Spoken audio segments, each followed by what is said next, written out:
अगर आपकी आई स्मॉल हैं और आप ये प्यारा सा पीच एंड गोल्ड कलर में मेकअप करना चाहते हैं, आइज़ को खूबसूरत दिखाना चाहते हैं, लाइनर की टेक्निक सीखना चाहते हैं स्मॉल आइज़ पर, तो आपने वीडियो कहीं स्किप नहीं करना है, लास्ट तक हमारे साथ बने रहना है।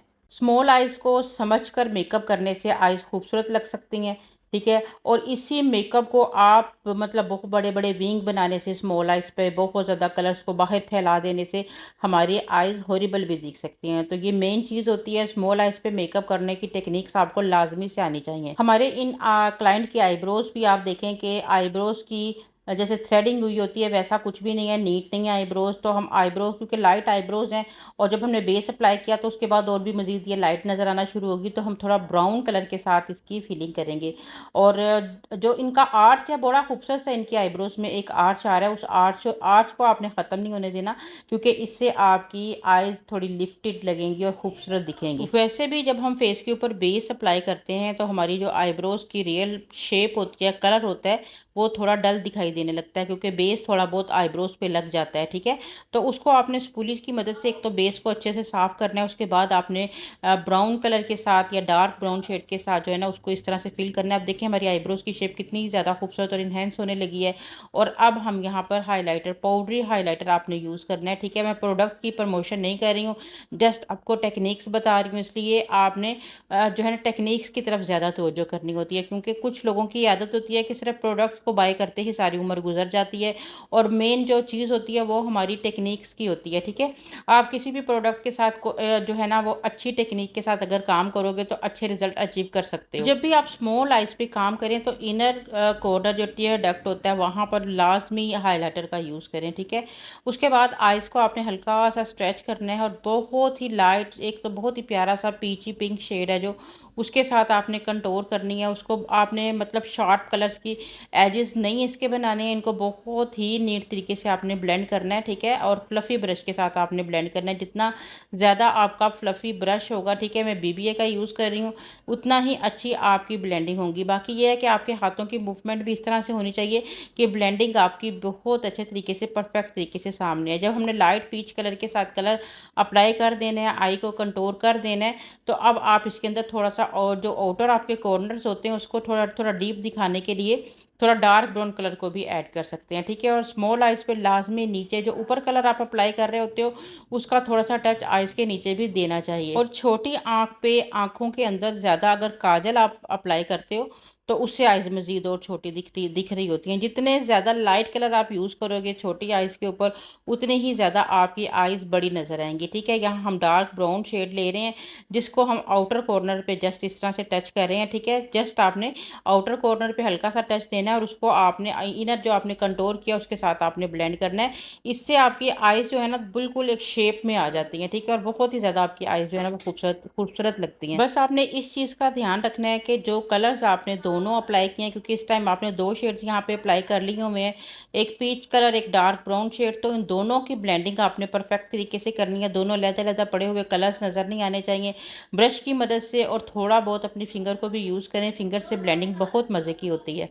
और जस्ट 2 मिनट में हमने 2 कलर्स की ब्लेंडिंग कर ली है और इतना ही काम हमारी स्मॉल आइज़ के ऊपर ज़्यादातर करना होता है आपने, ख़ास तौर पे पार्टी मेकअप में, ठीक है?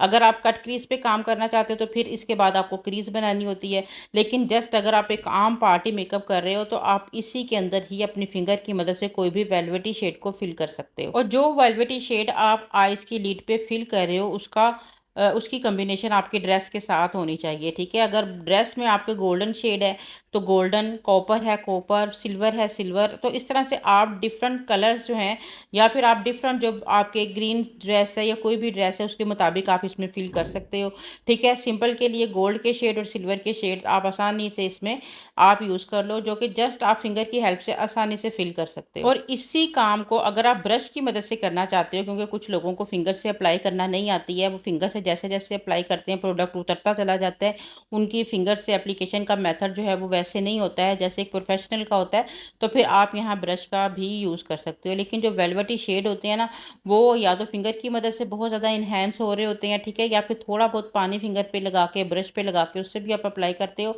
तो बहुत अच्छे पिगमेंट आ रहे होते हैं, ठीक है? अब आपने देख लेना है वेलवेटी शेड आपके वाटर बेस हैं या ऑयल बेस हैं। अब आपने इस तरह से जो भी आपके पास शिमर प्रेस्ड ग्लिटर्स आपके पास आ रहे होते हैं, ठीक है? पूरे-पूरे पैलेट्स आपके पास मौजूद होते हैं, वो इतने ज़्यादा ईज़ी होते हैं कि आपको जस्ट फिंगर ही की मदद से अप्लाई करने होते हैं और ये हमारे पार्टी मेकअप के लिए बहुत ही ज़्यादा परफेक्ट रहते हैं, ठीक है?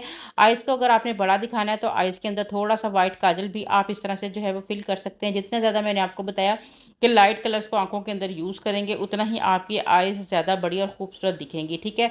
अब अगेन यहाँ पे जो आप लाइनर यूज़ करोगे, आपने कोशिश करनी है कि आपने बिल्कुल लैश लाइन के साथ-साथ पतली-पतली लाइन क्रिएट करनी है, क्योंकि छोटी आँख पर अगर आप मोटा लाइनर यूज़ करते हो, तो जब आइज़ खुलती हैं, तो वो ऊपर आपकी लिड के साथ मतलब टच होती हैं और फिर क्या होता है, आपका लाइनर फैल जाता है, ख़राब हो जाता है। एक तो छोटी आँख पे वाटरप्रूफ लाइनर का यूज़ करें, ठीक है? और दूसरा जितना हो सके बारीक लाइनर जो है ना उसको यूज़ करें या फिर जो अगर आप विंग लगाना चाहते हो तो विंग्ड आईलाइनर लगाने का भी छोटी आँख पर बहुत डिफरेंट मेथड होता है, जो ब्राइड्स वगैरह को या मॉडल लुक मेकअप में आप ज़्यादा क्रिएट कर सकते हो। लेकिन एक आम पार्टी मेकअप में आप इतना लाइनर अगर छोटी आँख पे लगाएँगे तो आइज़ बहुत ही ज़्यादा नेचुरल खूबसूरत दिखेंगी। और अब आपने यहाँ पर मस्कारा अप्लाई करना है, मस्कारा आपने ध्यान से अप्लाई करना है, क्योंकि मस्कारा जो है अगर इधर-उधर लग जाता है तो सँभालना थोड़ा मुश्किल हो जाता है। लेकिन फिर भी अगर मस्कारा ऐसे आपका इधर-उधर लग जाए तो उसे ड्राई होने तक का वेट करना चाहिए और उसके बाद फिर उसको जो है ना आपको किसी भी स्पूली की मदद से आप साफ़ करेंगे तो वो आसानी से जो है ना वो साफ़ हो जाएगा। स्मॉल आइज़ पर हमेशा लैशेज़ भी आपने बिल्कुल लाइट यूज़ करनी है, ठीक है? बहुत ज़्यादा घनी और बहुत ज़्यादा जो साइडों से बहुत लंबी 3D लैशेज़ होती हैं, उस तरह की लैशेज़ को आपने अवॉइड करना है। जो सेंटर से थोड़ी लॉन्ग होती हैं, 3D लैशेज़ होती हैं, वो स्मॉल आइज़ पे ज़्यादा खूबसूरत दिख रही होती हैं, ठीक है? और ये है कि लैशेज़ जो हैं वो आपने मतलब लाइट यूज़ करनी है, चाहे साइड से लॉन्ग हो और चाहे सेंटर से लॉन्ग हो, लेकिन वो बहुत ज़्यादा थिक नहीं होनी चाहिए। थिक लैशेज़ जो है ना वो एक तो आपकी आइज़ पे बोझ बहुत ज़्यादा डाल देती हैं और आपकी आइज़ जो है ना वो इतनी ज़्यादा खूबसूरत नहीं दिख रही होती हैं। ये देखें, ख़ास तौर पे पार्टी मेकअप, ब्राइड मेकअप की मैं बात नहीं कर रही। ब्राइडल में थोड़ा ये होता है कि हम थोड़ी 3D टाइप की लैशेज़ लगाते हैं जो इनकी आइज़ के अकॉर्डिंग परफेक्ट रहती हैं, ठीक है? और ये देखें जी, सिंपल स्टेप्स में हमने मेकअप किया है, बहुत ही खूबसूरत दिख रहा है। उम्मीद है कि आपको अच्छा लगा होगा। लाज़मी कमेंट करके बताइएगा। इजाज़त दीजिएगा। अल्लाह हाफ़िज़।